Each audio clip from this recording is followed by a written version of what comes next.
Martin அவர்கள் வந்திருக்கிறார்கள். அவர்களே யாவரும் அன்போடு வரவழைப்போமாக. Praise the Lord pastor. Praise the Lord sister.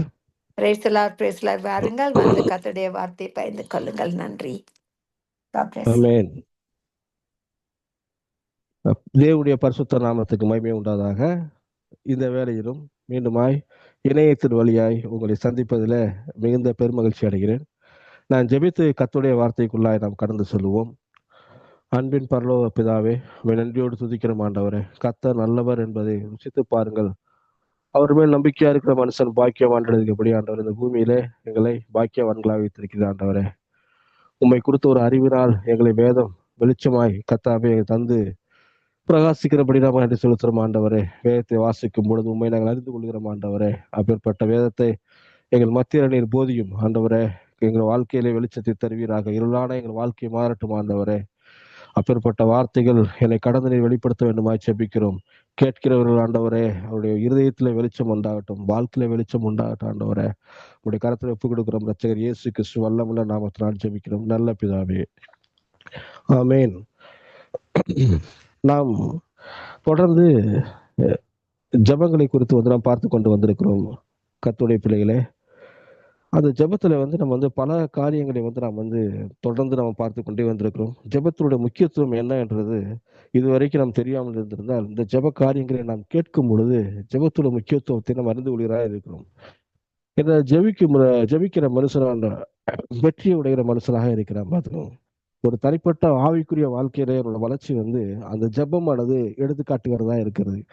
அப்படி இருக்கும் பொழுது ஜபம் செய்வதற்கு நாம் சில காரியங்களை கர்த்தருடைய காரியங்களை அறிந்து கொண்டிருக்க வேண்டும். எந்த காரியத்துக்காக ஜெபிக்கிறோம் என்பது ரொம்ப ரொம்ப முக்கியம். பாருங்க, நம்முடைய தேவைகளுக்காக ஜெபிக்கிறது எல்லாராலையும் பண்ண முடியும்.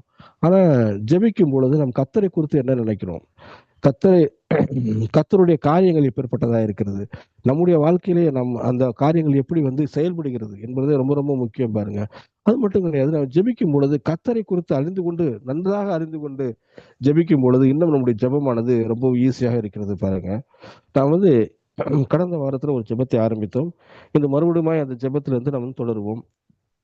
1 பேதுரு 4வது அதிகாரம் 7வது வசனத்தை நான் பார்க்கணும். பாருங்க, எல்லாவற்றுக்கும் முடிவு சமமாயிற்று, ஆகையால் தெளிந்த புத்தி உள்ளவர்களாய் இருந்து ஜெபம் பண்ணுகிறதுக்கு ஜாக்கிரதையாய் உள்ளவராக இருக்கணும். கடந்த முறை நான் வாசிக்கும் பொழுது எப்படி ஜாக்கிரதையாக ஜெபிப்பது என்பதை குறித்து நாம் பார்த்தோம். இந்த முறை தெளிந்த புத்தி உள்ளவர்களாய் இருந்து நாம் ஜெபம் ஜாக்கிரதையா ஜெபம் பண்ண வேண்டும் என்பதை குறித்த காரியங்களை நாம் பார்க்க போகிறோம். தெளிந்த புத்தி என்பது என்ன? முதலாவது, தெளிந்த புத்தினா ஆங்கிலத்தில் சவுண்ட் மைண்ட் இருக்குது. சவுண்ட் மைண்ட்னா என்ன, அதை முதல்ல புரிந்து வைத்துக் கொள்ளணும். ஒரு மாணவர் இருக்காரு ஒரு கிளாஸ்ல. அந்த கிளாஸ்ல பாருங்க, எல்லா மாணவருமே அவர் 100% ஃபர்ஸ்ட் ரேங்க் வர மாட்டாங்க பார்த்துக்கோங்க. ஆனால் சில குறிப்பிட்ட மாணவர்கள் இப்போ படிக்கிறார்கள் என்றால் அந்த பாடத்தை நன்றாக புரிந்து கொண்டு அவர்கள் படிக்கிறார்கள் பார்த்துக்கோங்க. அப்படி படிக்கும் பொழுது அவர்களுக்கு எக்ஸாம் எழுதுறது ஈஸியாக இருக்கு. எந்த நேரத்தில் ஒரு பரீட்சை வச்சாலும் அவங்களால எழுத முடியும். ஏன்னா அவர்கள் அந்த பாடத்தை புரிந்து கொண்டு இருக்கிறார்கள். அதனால எப்பேற்பட்ட எக்ஸாம் அவர்கள் போனாலும் அவரால் ஈஸியாக ஒரு ரிவ்யூவாக படித்தாலே என்ன பண்ணுவாங்கனால அதை பாஸ் பண்ண முடியும் பார்த்துக்கோங்க. அப்ப நாம் ஒரு பாடத்தை எப்படி நம்ம மனதில் புரிந்து கொள்கிறோமோ அது மனதிலே தங்கி அது யூஸ் ஆகுது. பாருங்க, இன்று வரைக்கும் பள்ளியில படித்த பாடங்கள் முதற்கொண்டு இன்னைக்கு நம்முடைய வாழ்க்கை நடைமுறைக்கு உதவியா இருக்கிறது. பாருங்க, அதே மாதிரி நாம் வேதத்தை அறிந்து கொள்ள வேண்டும். குறிப்பாக தேவனை அறிந்து கொள்ள வேண்டும். தேவனை வேதத்தை நம்ம அறிந்து கொண்டால்தான் நம்மளுடைய கிறிஸ்துவ வாழ்க்கை வாழ்கிறதுக்கு ரொம்ப ஈஸியா இருக்கும். பாருங்க, ஏன்னா பிசாசு நம்மளை ஒரு பெரிய பாவத்தை செய்ய விட மாட்டான்.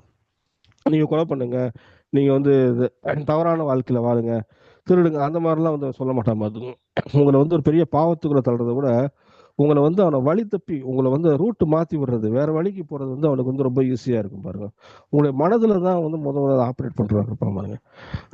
அந்த மாதிரி அப்ப நம்ம கிறிஸ்துவுக்குள்ளாய் தேவனை குறித்து ஒரு தெளிவு உடையவர்களா இருந்தா இந்த மாதிரி எப்பேற்பட்ட சூழ்நிலை வந்தாலும் பிசாசு நம்மளை எப்பேற்பட்ட காரியங்களை குழப்பினாலும் அந்த குழப்பத்திலிருந்து விடுதலையா இருக்கும். அதனாலதான் இந்த இடத்துல பேதுரு ஒரு ஜெபம் பண்றதுக்கு முன்னாடி ஒரு காரியத்தை எம்பசைஸ் பண்றாரு. என்ன சொல்றாரு அப்படின்னா, தெளிந்த புத்தி உள்ளாயிருங்கள். அப்ப தெளிந்த புத்திங்கிறது பாருங்க, நமக்கு ஒவ்வொரு விசுவாசிகளுக்கும் நம்ம தேவையா இருக்கு. நம்ம ஒரு ஆரம்ப காலத்துல விசுவாசியா இருக்கிறோம், இப்பொழுதுதான் இயேசு ஏற்றுக்கொண்டிருக்கோம் அப்படின்னா எடுத்த உடனே நம்ம அப்படியே முழுசா எல்லாத்தையும் தெரிந்து கொள்ள முடியாது. பாருங்க, நாட்கள் ஆக ஆக நாம் கிறிஸ்துவை என்ன பண்றோம், கிறிஸ்துவை சபையை குறித்து, தேவனுடைய சித்தத்தை குறித்து, தேவனுடைய குணாதிசயங்களை குறித்து கொஞ்சம் கொஞ்சமாக நாம் தெரிந்து கொள்ள வேண்டும். அப்பொழுதுதான் நம்ம என்ன பண்ணோம், பல பல கண்ணியில இருந்து ஒரு ட்ராப்ல இருந்து கர்த்தர் வந்து நம்மளை வந்து காப்பாற்றுவார். நமக்கு வந்து அந்த தெளிவு இருந்தா தான் நம்ம வந்து எதுல போய் சிக்கிக்கொள்ள மாட்டோம் பாருங்க. அப்ப கர்த்தருடைய நம்ம வச்சிருக்க அந்த தேவ சத்தத்துல சரியா சொல்லுவோம். அதைத்தான் சிலர் நீங்க புத்தி தெளிந்தவர்களா இருக்கணும்னு சொல்லி சொல்றாரு. அப்ப சவுண்ட் மைண்டுங்கிறது தேவனையும் தேவனுடைய குதாதிசையும் தேவனுடைய சித்தத்தையும் தெரிந்து கொள்ளுது. ஸோ இதை மட்டும் தெரிஞ்சு கொள்ளா போதாது. நமக்கு ஆப்போனன்ட் ஒருத்தர் இருக்கான், பிசாசு. அவன் யாரு, அவனுடைய குணாதிசயம் என்ன, அவன் எப்படி நம்மளோட மைண்டை டைவர்ட் பண்றான், இந்த மாதிரி காரியங்களையும் நம்ம தெரிந்து கொண்டா தான் நம்ம வந்து என்ன பண்றோம், பல பிரச்சனைகள் இருந்து நம்ம வந்து தப்பித்துக் கொள்கிறவர்களா இருக்கும் பாருங்க. இன்னைக்கு நமக்கு பிரச்சனைகள் தானா, பிசாசு எவ்வளவு பிரச்சனைகள் போட்டாலும் நம்ம வந்து அதோட சோர்ஸ் என்ன அப்படிங்கிறத பார்த்துக்கொள்ளணும். சோர்ஸ் வந்து தேவனிடத்திலிருந்து வருகிறதா அல்லது பிசாசுல இருந்து வருகிறதான்னு பார்க்கணும். சில பேர் என்ன பண்றாங்கன்னா, இந்த ஒரு தெரிந்த புத்தி இல்லாதனாலதான் பிசாசு வந்து ஒரு காரியங்களை போடும் பொழுது அவர் என்ன நினைக்கிறார், தேவன்றது தான் வந்தது அப்படின்னு நினைச்சு எடுத்துக்கொள்கிறார்கள். அப்படி கிடையாது. பிசாசும் ஒளியின் தூதனுடைய வேஷத்தை தரித்துக் கொள்வான்னு சொல்லி போட்டிருக்கு. அப்ப நாம் இவளை சரியாக பகுத்து ஆராய்ந்து பொழுதுதான் நம்முடைய வாழ்க்கையில வந்து நமக்கு ஒரு தெளிவு உண்டாகும், தெளிந்த புத்தி உண்டாகும். அப்ப இதை குறித்து நாம் தெரிந்து கொள்ள வேண்டும் பாருங்க. வேதத்தை வந்து வாசிக்கும் பொழுது நான் ஒரு லெட்டர் எழுதுறேன், ஒரு இடத்துக்கு எழுதுறேன்னா அந்த லெட்டரை வாசிக்கும் பொழுது நான் என்ன என்னுடைய மனதில் இருக்கிறதா தான் அந்த லெட்டர்ல எழுதுறேன். அந்த லெட்டரை வாசிக்கும் பொழுது என்ன ஆகும், என்னுடைய மனது தெரிகிறது. அதே மாதிரி நான் வேதத்தை வாசிக்கும் பொழுது பிதாவாகிய தேவனுடைய மனது நமக்கு தெரிய வேண்டும். பிதாவாகிய தேவனுடைய சித்தம் என்ன அப்படிங்கிறது தெரியணும் பாருங்க. அப்பதான் நம்ம ஒருபொழுது இந்த மாதிரி கன்னிகளுக்கு வந்து என்ன பண்ணுவோம், மாட்ட மாட்டோம். அப்ப தேவ சித்தத்தை முதல்ல தெரிந்து கொள்ள வேண்டும். இங்க பாருங்க, ஒன்னு பேதுல 5வது அதிகாரத்துல பிசாசை குறித்து போட்டிருப்பாரு. 5:8வது அதிகாரத்துல வந்து போட்டிருப்பாரு. அதுலயும் போட்டிருப்பாரு, தெளிந்த புத்தி இருங்கள், விழித்திருங்கள், ஏனெனில் உங்கள் எதிராளிய பிசாசு அவன் கர்ஜிக்கிற சிங்கம் போல எவனை விழுங்கலாமோ என்று வகை தேடி சுற்றி திரிகிறான். விசுவாசத்தில் உறுதியா இருந்து அவனுக்கு எதிர்த்து நில்லுங்கள். உங்கள் உலகத்தில் உள்ள உங்கள் சகோதரத்திலே அப்படிப்பட்ட பாடுகள் நிறைவேறி வருகிறது என்று அறிந்திருக்கிறீர்கள். இங்க பாருங்க, இந்த இடத்துல வந்து பேதுரு வந்து பிசாசை குறித்து சரியாக அடையாளம் காட்டுறான். பிசாசு வந்து ஒரு கர்ஜிக்கிற சிங்கம் போல யாரா விழுங்கலாம், யாரை இது பண்ணலாம் அப்படின்னு சொல்லிட்டு வந்து பாருங்க வகை தேடி சுற்றி திரிகிறான். அவன் வந்து எதுனா நம்ம கிறிஸ்துவை விட்டு பிரிஞ்சு போகணும், கிறிஸ்துவ வாழ்க்கைக்குள்ள வரக்கூடாது, நம்ம சரியான வாழ்க்கைக்குள்ள வந்துட்டோம், தேவசத்தை தெரிந்து கொள்வோம். அதனால வந்து பிசாசுடைய நோக்கமே அந்த கர்ஜிக்கிற சிங்கம் போல, ஒரு கொடிய சிங்கம் போல என்ன பண்றான், அவன் யாருடைய வாழ்க்கையை, ஆவிக்குரிய வாழ்க்கையெல்லாம் இழுங்களான்னு சொல்லிட்டு அவன் வந்து பண்ணிட்டு இருக்கான் பாருங்க. அப்ப நம்ம இதெல்லாம் வந்து அறிந்து கொள்ள வேண்டும். இதெல்லாம் அறிந்து கொள்ளும் பொழுதுதான் வந்து நாம் என்ன பண்றோம், அந்த பிரச்சனைகளுக்கு விலைக்கு வந்து நாம் வந்து காப்பாற்றப்படுகிறோம் பாருங்க. அந்த இடத்துலயும் போட்டிருக்கோம், தெளிந்த அந்த 8வது வருஷத்தை கிளியரா போட்டிருக்கோம், தெளிந்த புத்தியர்களா இருங்க. அப்பதான் சவுண்ட் மைண்டுங்கிறது வந்து இதை நம்ம வந்து பகுத்தறியத்துக்கு ஒரு மைண்ட் வந்து நமக்கு வந்து ரொம்ப ரொம்ப முக்கியம் பார்க்கணும். இப்ப பிசாசு குணம் என்ன, பிசாசு இது வேணா, அவங்களுடைய அந்த அந்த ட்ராப் என்னங்கிறத தெரிஞ்சு வச்சுக்கணும், பார்த்துக்கணும். ஏன்னா வந்து பல பேர் என்ன பண்றாங்கன்னா, இது தெரியாமல போய் உள்ள ட்ராப்ல மாட்டிக்கிட்டு அதுக்கப்புறம் வெளியே வர முடியாம என்ன பண்றாங்க, செய்கிறாங்க. அவங்க உள்ள போற வழியும் தெரியல, வெளியில வர்றதுக்கு வழியும் தெரியல. ஏன்னா அவங்களுக்கு தெரிந்த புத்தி கிடையாது இன்னைக்கு. அதனால வந்து கிறிஸ்துவ வாழ்க்கையில வந்து தெரிந்த புத்தி ரொம்ப ரொம்ப முக்கியம். நீங்க தெரிந்த புத்தியுள்ள இருந்தா பிசாசு உங்களை ஏமாற்ற முடியாது. இந்த உலகத்துல வந்து பாருங்க, அந்த காலத்துல இயேசு கிறிஸ்து இருக்கும் பொழுது பல ஒரு துருபதேசங்கள்லாம் இருந்துச்சு பாருங்க. அந்த துருபதேசங்கள்லாம் வந்து நெக்லோஸ் மார்க்கத்தார் ஒரு குரூப் இருந்தாங்க. அப்புறம் வந்து சதுசேயர்கள் இருந்தாங்க. இவங்கெல்லாம் வந்து இதெல்லாம் நம்ப மாட்டாங்க, உயிர்த்தெழுதலை நம்ப மாட்டாங்க. அது மாதிரி இயேசுன்ற பேர்ல 2 3 பேர் இருந்தாங்க.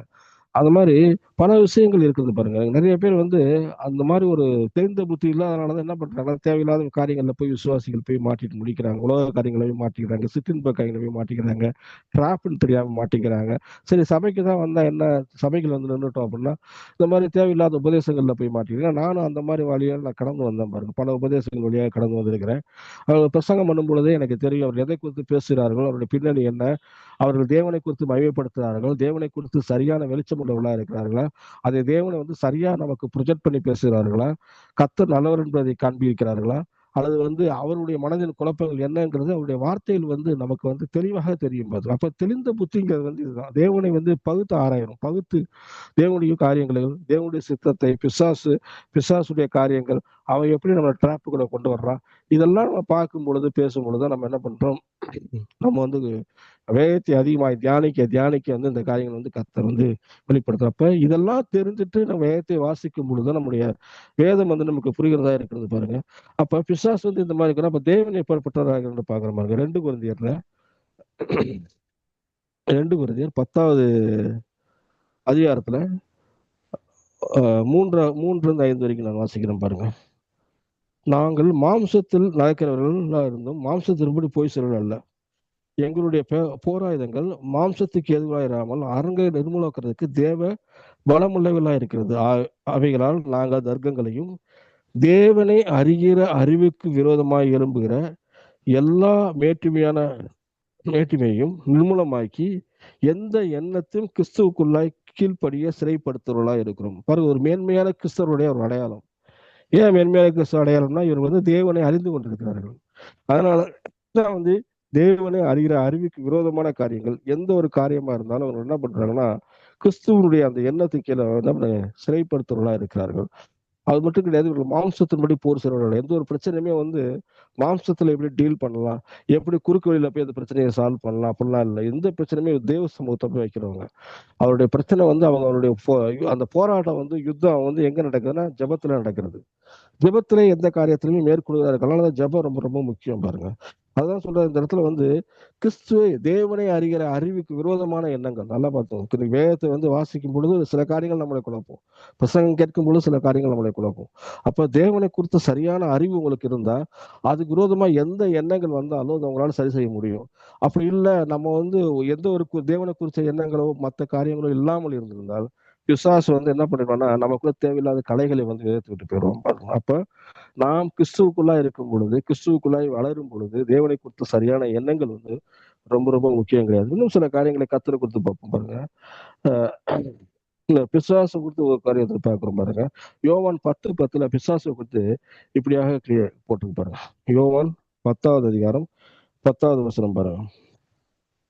யோவான் 10:10 வந்து சொல்லுங்க, திருடவும் கொல்லவும் அழிக்கவும் வருகிறான் என்று வேறொன்றுக்கு வரான். நானும் அவைகளுக்கு ஜீவன் உண்டாயிருக்கவும் அது பரிபூர்ணப்படவும் வந்தேன் என்றார். நானே நல்ல மேய்ப்பன் ஆடுகளுக்காக ஜீவனை கொடுக்கிறான் போட்டு பாருங்க.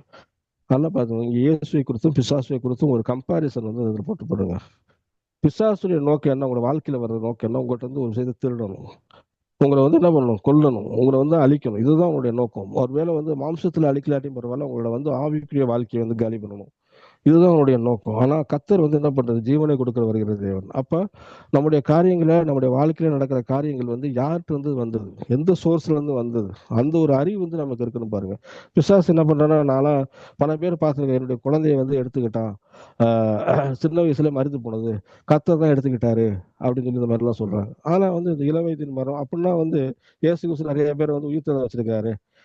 செத்த லாசரை கூட உயிர்த்தெழ வச்சிருக்காரு, விதவையின் மகனை உயிர்த்தெழ வச்சிருக்காரு. இந்த இடத்துல வந்து நான் ஜீவனை கொடுக்க வந்தேன்னு சொல்றாரு. ஆனா ஜீவனை எடுத்துட்டு போயிட்டாங்க அப்படின்னு சொல்லும் பொழுது அது ஏற்றுக்கொள்ளத்தக்கதாக இல்லை பாருங்க. சின்ன கத்தர் என் குழந்தை மேல ரொம்ப பாசம் வச்சிருந்தாரு, அதனாலதான் என் குழந்தைய எடுத்து பரலோகத்துக்கு கூட்டு போயிட்டாரு. அப்புறம் அந்த குழந்தைய பிறக்க செய்யாமலே வந்திருக்கலாமே, பரலோகத்திலேயே வச்சிருக்கலாமே. அப்படி சொல்லலையே இந்த இடத்துல வந்து. அப்ப இது மாதிரி வந்து பிசாசுடைய காரியங்களை வந்து என்ன பண்றான்னா அவன் அப்படியே தூக்கி கத்தர் மேல பழிய போட்டுருவான்.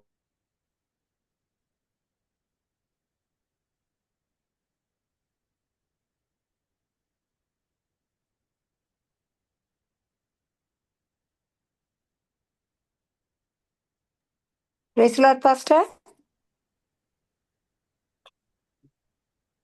பிரைஸ் லார்ட் மா. அவர் இந்த கட் ஆயிடுச்சு அவருது. அவன் கட்டாச்சி வர்றன்னு பாக்குறேன். Praise the Lord, Pastor Martin. ஒரு நிமிடம் பாப்பா வந்தாலும் வருவாரு. இதுதான் வந்து கத்தருடைய சித்தம். கத்தர் வந்து கட்டாயிரு போயிடுச்சு பாஸ்டர், திருப்பி வந்திருக்கீங்க. நன்றி. ஓகேங்க, சாரி சிஸ்டர், சோத்திரம். அப்ப நம்ம பிசாசை குறித்து அறிந்து கொள்ள வேண்டும், தேவனுடைய சித்தத்தை குறித்து அறிந்து கொள்ள வேண்டும். யோவான் 10 வந்து 10 வசனங்கள் வந்து இப்படியா சொல்லுகிறது, திருடவும் கொல்லவும் அழிக்கவும் வருகிறான் என்று வேறொன்றுக்கு வரான், நானும் அவைகளுக்கு ஜீவன் உண்டாயிருக்கும் அந்த ஜீவன் பரிபூர்ணப்படவும் வந்தேன் அப்படின்றார். அப்ப பிசாசுடைய நோக்கம் நம்முடைய வாழ்க்கையில வந்து திருடணும், கொல்லணும், அழிக்கணும். இதுதான் ரொம்ப. அப்ப தேவனுடைய நோக்கம் நம்மளோட வாழ்க்கையில பிசாசு திருடின காரியங்களை வந்து என்ன பண்றாரு, திருப்பி கொடுக்குறாரு. நம்முடைய வாழ்க்கையில் திரும்ப கட்டுகிற தேவன், நம்மளை அழிக்கிற தேவன், நமக்காகவே ஜீவனை கொடுக்குற தேவன் பாருங்க. அப்ப தேவனுடைய அவனுடைய இதை வந்து நம்ம அறிந்து கொள்வதா இருக்க வேண்டும். அப்ப தேவனுடைய குணாதிசயங்கள் நம்முடைய வாழ்க்கையில வெளிப்படணும் அப்படின்னா தேவனை குறித்த அறிவு நமக்கு ரொம்ப ரொம்ப முக்கியமாக இருக்கிறது பாருங்க. இன்னொன்று பார்க்கணும் பாருங்க. அப்போஸ்தலர் 10:38 இன்னொரு ஒரு காரியத்தை வந்து இப்படியா கிளியராக சொல்லப்பட்டிருக்கும். அப்போஸ்தலர் 10:38 வந்து இயேசுவை குறித்து அவர் எதற்காக பூமிக்கு வந்தார் என்பதை குறித்து அருமையாக சொல்லப்பட்டிருக்கிறது பாருங்க. நசராய இயேசுவை தேவன் பரிசுத்த ஆவியினாலும் வல்லமையினாலும் அபிஷேகம் பண்ணினார். தேவன் அவருடனே கொடுத்தபடியினால் அவர் நன்மை செய்கிறாரையும் பிசாசின் பிடியில் அகப்பட்ட யாவரையும் சுற்றி தருகிறார். இந்த இடத்துல வந்து பார்த்தீங்கன்னா யோவான் 10:10 எப்படி சொல்லுகிறது, திருடவும் கொல்லவும் அழிக்க வர என்றாரு. இந்த இடத்துல இயேசுவை குறித்து என்ன சொல்லப்பட்டிருக்குன்னா, பிசாசின் பிடியில் ஆகப்பட்டவர்கள்.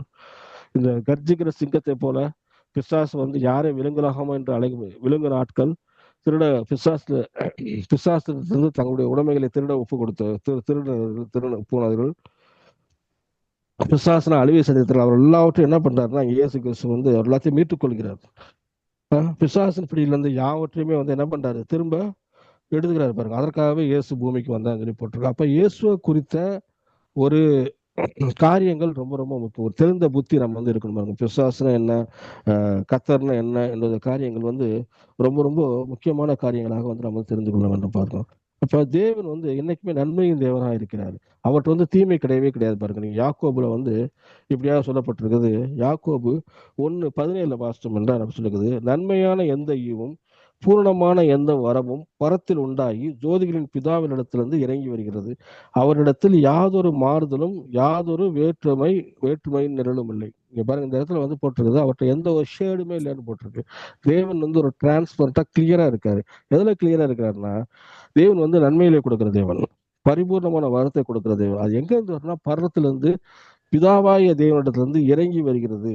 அவரிடத்துல வந்து எந்த ஒரு இது கிடையாது. அப்படின்னா அவர் நேற்றும் இன்றும் என்றும் மாறாததாக இருக்கிறார். தேவன் வந்து ஆதியிலே ஆதாம்கிட்ட வந்து எப்படி நடந்து விட்டாரோ அதே மாதிரிதான் இன்றைக்கு வந்து அவர் வந்து இருக்கிறார் பாருங்க. அவருடைய குணம்ன்றது துளிகுடி மாறவே இல்லை பாருங்க. பழைய ஏற்பாட்டுல வந்து தேவன் வந்து ஒரு மாதிரி கண்டிப்பது தேவனா இருக்கார். புதிய ஏற்பாட்டுல இயேசுல ரூபத்துல ரொம்ப ஒரு சாஃப்ட் கார்ட்ல இருப்பாரு, இறக்கவும் மனதுறக்கமா இருக்கிற அந்த மாதிரிலாம் கிடையாது பாருங்க. அப்ப இயேசு கிறிஸ்துவை பார்க்கும்போது பிதாவாய தேவனை பார்க்கிறோம். அப்ப அவருடைய உண்மையான குணம் என்னன்னா, அவர் இறக்கவும் மனதுறக்கவும் மிகுந்த கிருபையும் உள்ள தேவன் தான், மனத்தாழ்மை கிருபை உள்ள தேவன் தான். அதனால தான் சொல்றாரு, எல்லாமே பரத்துல இருந்து இறங்கி வருகிறது பாருங்க. அப்ப இதுக்கு ஆப்போசிட்டா எடுத்துட்டோம்னா, தீமையான காரியங்கள்லாம் எங்க இருந்ததுன்னா பாதாளம் பிசாசுல இருந்து வருகிறதா இருக்கிறது. அப்ப தேவன் எப்பவுமே சொல்றேன், தேவனை பொறுத்த வரைக்கும் நன்மையில கொடுக்கிற தேவன் தான். தேவன்றது தீமை கிடையாது. அவர்கிட்ட எந்த ஒரு வேற்றுமை நிழல் கிடையாதுன்றார். அப்படின்னா வேதத்துல வந்து ஒரு இடத்துல தேவன் கெட்டவர், இன்னொரு இடத்துல தேவன் நல்லவர் காமிக்கல. வேதத்தை நீங்க வந்து ஒரு ஈகிள் ஐல, அதாவது ஒரு கழுகு பார்வையில நீங்க வாசித்தோம் என்றால் கர்த்தர் நல்லவர் என்பதுதான் என்ன பண்றதுங்க, நம்ம வந்து ஒரு தெரிந்து கொள்ள முடியாதா இருக்கும் பார்த்துங்க. அது மட்டும் இல்லை, பிதாவின் குணத்தை வந்து மத்தேயு 7 வந்து அவர் ஜெபிக்கிறவர்களுக்கு எப்படி பதில் தருகிறார் என்பதை குறித்து வந்து போட்டிருப்பாருங்க. மத்தேயு 7வது அதிகாரத்துல வந்து எப்படியா சொல்கிறது, மத்தேயு 7:7-11 வரைக்கும் வாசிச்சோம்னா அது சொல்றாரு. ஜெபத்தை குறித்து சொல்லும் பொழுது சொல்றாரு, கேளுங்கள் அப்பொழுது உங்களுக்கு கொடுக்கப்படும், தேடுங்கள் அப்பொழுது கண்டடைவீர்கள், தட்டுங்கள் உங்களுக்கு திறக்கப்படும். ஏனென்றால் கேட்கிறவன் பெற்றுக்கொள்கிறான், தேடுகிறவன் கண்டடைகிறான், தட்டுகிறவனுக்கோ திறக்கப்படும். உங்களில் எந்த மனுஷனும் தன்னிடத்துல அப்பத்தை கேட்கிற மகனுக்கு கல்லை கொடுப்பானோ, மீனை கேட்டால் அவனுக்கு பாம்பை கொடுப்பானோ? ஆகையால் பொல்லாதலாகிய நீங்கள் உங்க பிள்ளைகளுக்கு நல்ல ஈவுகளை கொடுக்க அறிந்திருக்கும் பொழுது பரலோகத்திற்குள்ள உங்கள் பிதா தம்மிடத்தில் வேண்டிக் கொள்வர்களுக்கு நன்மையானதை கொடுப்பது அதுவே நிச்சயம் அல்லவா? இந்த இடத்துல பாருங்க, நம்முடைய தகப்பன்ட்ட வந்து நம்மகிட்ட வந்து அப்பத்தை கேட்டால் கல்லை கொடுக்க மாட்டார். ஒரு மாம்சரியமான தகப்பன்ட்ட போய் வந்து நம்ம என்ன காரியத்தை கேட்கிறோமோ அந்த காரியத்தை வந்து கொடுப்பார். இல்லாட்டா அந்த அதே காரியத்துக்கு அவர் பிரயாசப்படுவார் கொடுக்கறதுக்காக.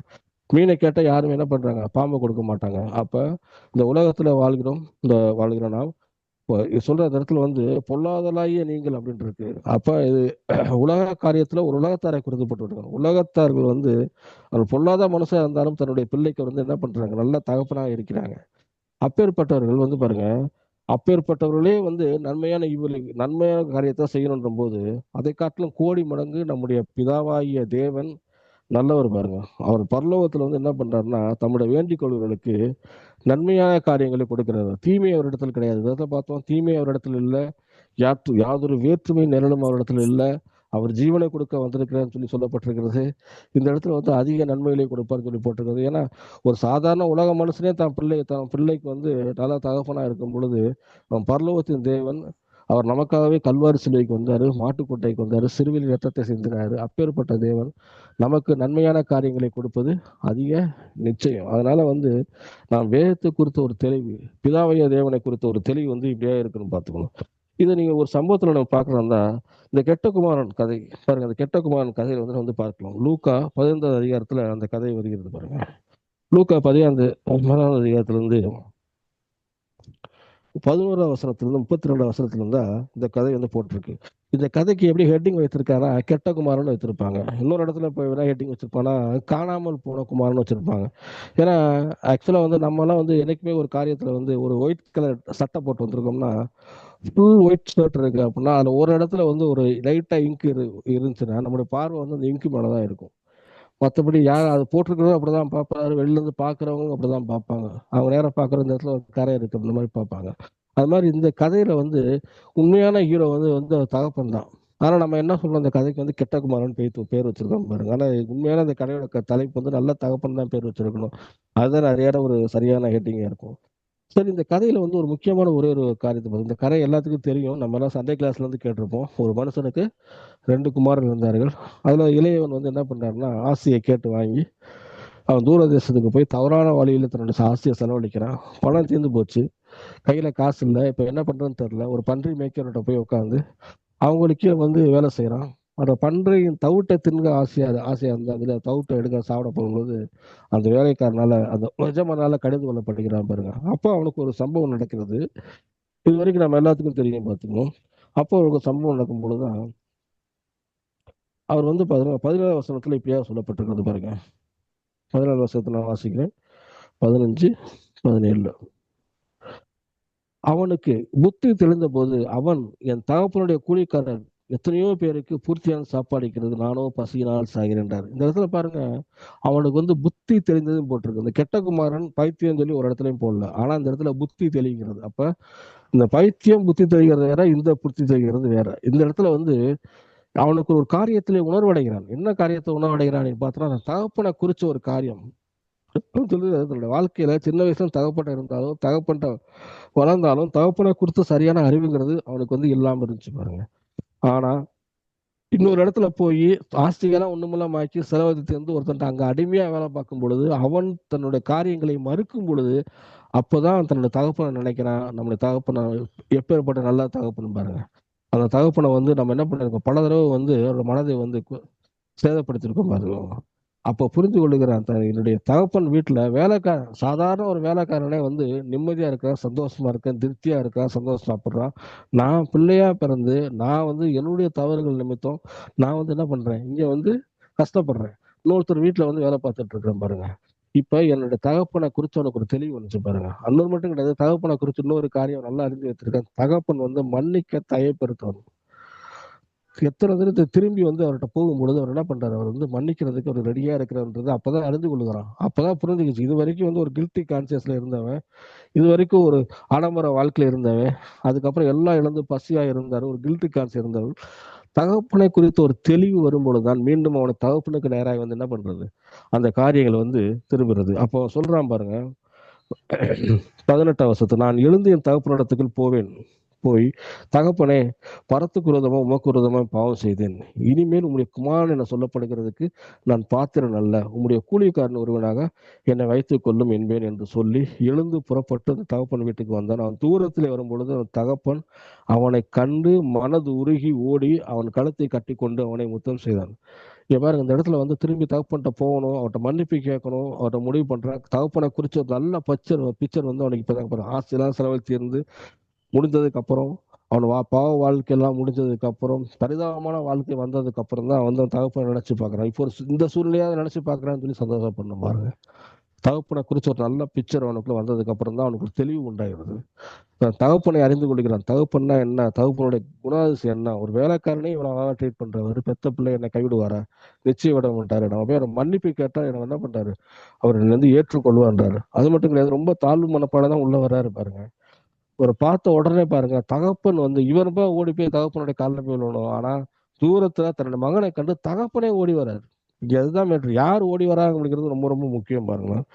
நீங்க நல்லா பாத்தீங்கன்னா அந்த கோலியாத் தாவீது கதையில பாத்தீங்கன்னா அவன் தலையில அடிச்சோம்னா தாவீது கோலியாத்துக்கு நேரம் ஓடி போவான். ஓடி போய் அவனுடைய சரத்துல வெட்டுவான் பாருங்க. அப்ப அந்த அளவுக்கு வந்து அவனுக்கு ஒரு ஆர்வம் இருந்துச்சு பாருங்க. அதே மாதிரி இந்த இடத்துல இந்த காரியங்களை பார்க்கும் பொழுது பாத்தீங்கன்னா, முறைப்படி பார்த்தோம்னா இவன் தான் ஓடி வரணும். யாரு? இளையகுமாரன் தான். இந்த பாவம் செய்த மகன் தான் ஓடி வந்து அவருடைய தகப்பனுடைய காலில் விழுந்து அழுது தன்னுடைய காரியங்களை வந்து மன்னிப்பை கேட்டு சொல்லணும். ஆனா இங்க அப்படி தலைகளாக மாறிட்டு பாருங்க. தகப்பன் ஓடி வந்து அவனை கட்டிப்பிடிக்க, அப்ப அவன் மனம் திரும்பி வருவான் அப்படின்றது வந்து தகப்பன் ஒவ்வொரு நாளும் ஏக்கத்துடன் காத்திருக்காரு பாருங்க. இதுதான் நம்முடைய பிதா. அந்த தகப்பன் வந்து நம்ம பிதாவுக்கு அடையாளமா இருக்கிறாரு பாருங்க. இது வந்து பாருங்க, எவ்வளவு நல்ல தகப்பன். இன்னைக்கு நான் போய் என்னுடைய என்னுடைய குடும்பத்துல வந்து நான் போய் யார்கிட்ட பேசினாலும் முதல் அவர்கள் குடும்பத்துல நான் செய்த ஒரு குறைகளை தான் வந்து பேசுவாங்க. நீ இப்படி போனப்பா, அதனாலதான் உனக்கு இந்த மாதிரி ஆயிடுச்சு. அந்த மாதிரிதான் வந்து நம்முடைய வாழ்க்கையில வந்து சொல்லுவாங்க. நம்ம ஒரு தவறு செய்து நம்முடைய வாழ்க்கையை இழந்துட்டு போய் நின்னோம் அப்படின்னோம்னா, நம்ம எத்தனை பேர் வந்து நம்முடைய குடும்பத்துல நம்மளை ஏற்றுக்கொள்வார்கள்? அதை கொஞ்சம் பாருங்க. நம்மளை வந்து ஒரு குறை சொல்லாம இருப்பாங்களா? குத்தி கட்டாம இருப்பாங்களா? அப்படிலாம் இங்க தேவன் வந்து இந்த நல்ல தகப்பனுக்கு வந்து மிகப்பெரிய ஒரு முன்மாதிரியா இருக்கிறார் பாருங்க. இந்த தகப்பன் அவருடைய சாயலை காண்பிக்கிறார். இவர் தேடி இப்பேற்பட்ட தேவனை தான் வந்து நம்ம என்ன பண்ணியிருக்கோம், இருந்திருக்கிறோம். அது மட்டும் கிடையாது, அவனுக்கு என்ன சொல்றாரு, மறுபடியும் இழந்து போன அந்த காரியங்களை கொடுக்குறாரு. மறுபடியும் அவனுக்கு வந்து என்ன சொல்றாரு, மோகத்தை போடுங்கன்றாரு, பாதரட்சிகளை போடுங்க, உயர்ந்த வஸ்திரம் எடுத்து கொடுங்க. மறுபடியும் வந்து வேலைக்கார ஸ்தானத்துக்காக போறான், மறுபடியும் பிள்ளைன்ற ஸ்தானத்தை அவர் மறுபடியும் கொடுக்குறாரு. இதுதான் நம்முடைய தகப்பன், இதுதான் நம்முடைய தேவன். நம்ம வந்து அப்படியே ஏற்றுக்கொள்கிற தேவன். ஒருவேளை நம்ம பின்மாறி போயிருக்கலாம், தூரதர்ஷனமா தொடர்ந்து போயிருக்கலாம். ஆனா கத்தர் திரும்பும் பொழுது அவர் மறுபடியும் அவங்கள ஃப்ரெஷ்ஷா தான் பாக்குறாரு. அவங்களது பழைய ஆளா பாக்குறாரு. பார்த்து வச்சுக்கோங்க. அதுதான் தேவன். இந்த தேவனை குறித்து ஒரு தெளிவு இருந்தா தான் பிசாசை நம்மளை ஏமாற்ற முடியாது. எந்த ஒரு மற்ற காரியங்கள்லாம் நம்மளை ஏமாற்ற முடியாது. அது நம்ம வந்து கரெக்டா தெரிஞ்சுக்கணும். தேவனும் அவருடைய காரியத்தையும் நன்றாக நாம் புரிந்து வைத்துக் கொள்கிறாரு பாருங்க. அது மட்டும் கொளுத்த கன்று அடியுங்கள், நான் புசித்து சந்தோஷமா இருப்போம். அந்த இடத்துல கூட வந்து அதை பாருங்க, அவருக்குள்ள அவ்வளவு ஒரு ஹாப்பி. அவருடைய தகப்பனுடைய இருதயம் பாருங்க. தகப்பனுடைய இருதயத்தை நம்ம அறிந்து கொள்ளலாம் இருக்கும். கெட்டகுமான இருதயத்தை தான் நம்ம வந்து பாக்குறோம். ஆனா இந்த கதையில, உண்மையான கதையில பார்த்தா தகப்பனுடைய இருதயம் தான் ரொம்ப ரொம்ப முக்கியம் பாருங்க. அதே மாதிரி பாருங்க, சொல்றாரு இவர் வந்து ஒரு மறுத்து போயிட்டான், அந்த லெவலுக்கு தான் வச்சிருந்தா, திரும்பவும் உயிர்த்துட்டான், காணாமல் போனான், திரும்பவும் காணப்பட்டான். அப்படியே அவன் சந்தோஷப்பட தொடங்கினார்கள். இப்ப ரெண்டாவது விஷயம், அவருடைய மூத்த வராரு.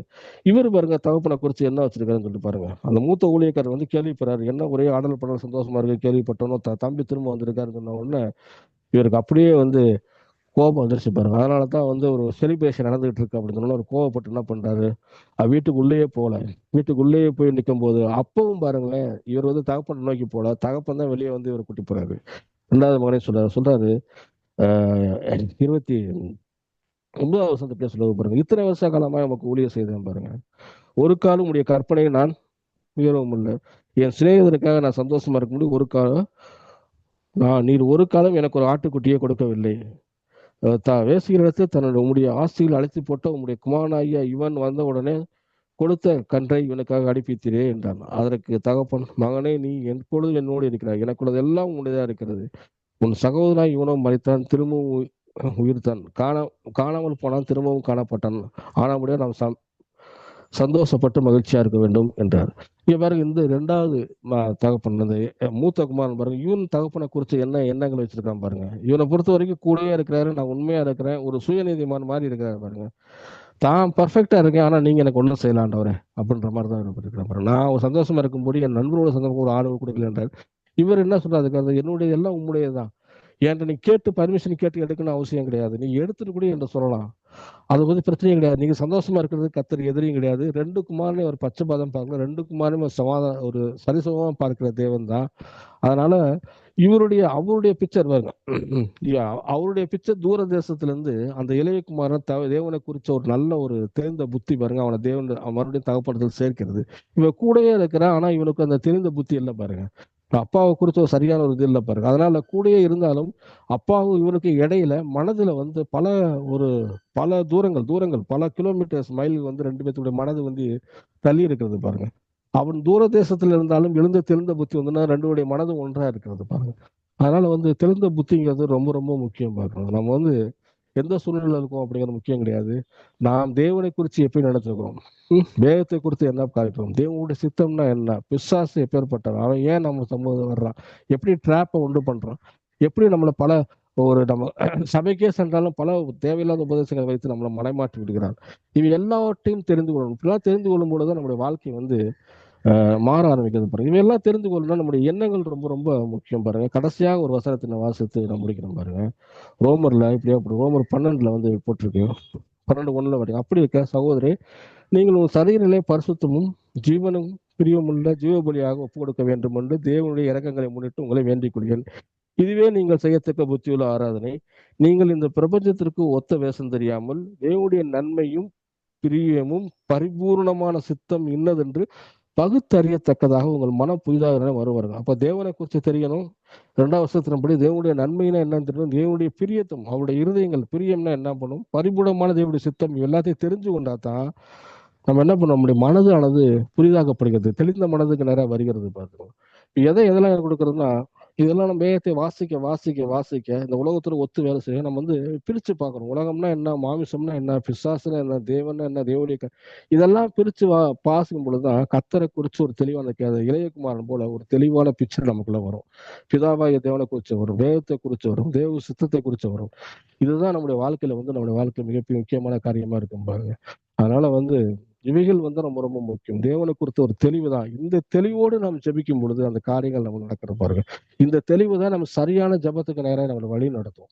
இந்த தெளிவு தான் வந்து நாம் வந்து தேவன்கிட்ட வந்து கிட்டி சேர வைக்கும். மீண்டுமா தேவனுடைய ஆசீர்வாதங்கள் நம்ம மேல் திரும்ப வைக்கும் பாருங்க.